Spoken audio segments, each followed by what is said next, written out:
talking to me and to all of us. It's called divine recalibration, surrendering the ego.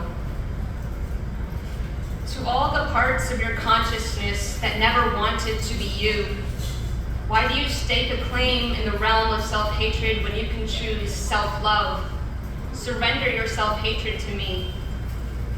To all the parts of your consciousness that never wanted to be you, what has your habit of self-debasement earned you apart from pain, suffering, struggle, and lack? Surrender your habit of self-debasement to me. To all the parts of your consciousness that never wanted to be you, don't you realize that you are not, nor have you ever been, your story?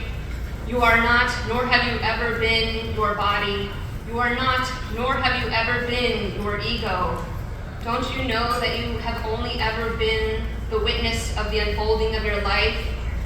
Your soul is experiencing a physical presence, a physical reality through an ephemeral body. You are the viewer of a multi-dimensional movie that you are simultaneously directing. To all the parts of your consciousness that never wanted to be you, rejoice in the fact that your discomfort has been with your false ego self anyway.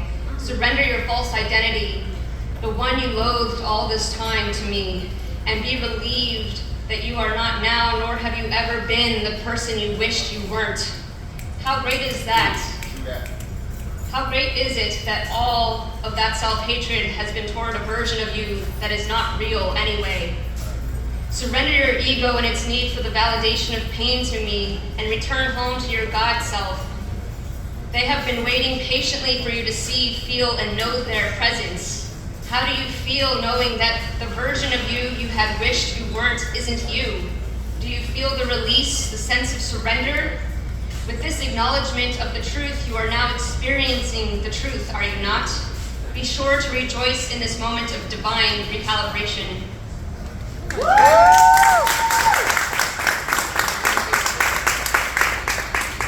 This poem is all questions. It's called Divinely Qualified.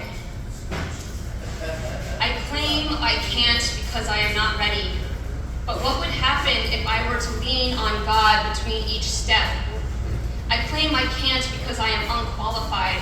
But what if a lack of qualifications doesn't make what I have to offer any less valuable? And what if there are a vast number of people who know this and are willing to help? I claim I can't because I am undeserving, but what if I am still deluding myself with the misperceptions of my peers in the past? What if I let that go and let God's vision of me replace these illusions?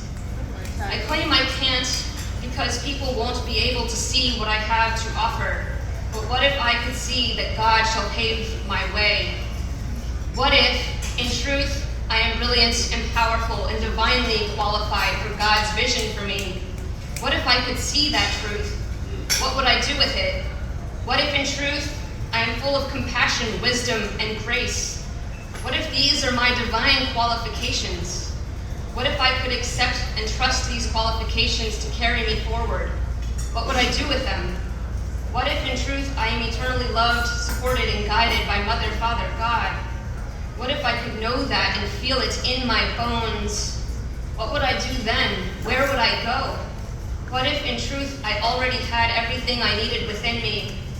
What if I could see and feel that with my whole being? Who could stop me from fulfilling God's plan if I were to acknowledge these truths? Thank you. Yeah.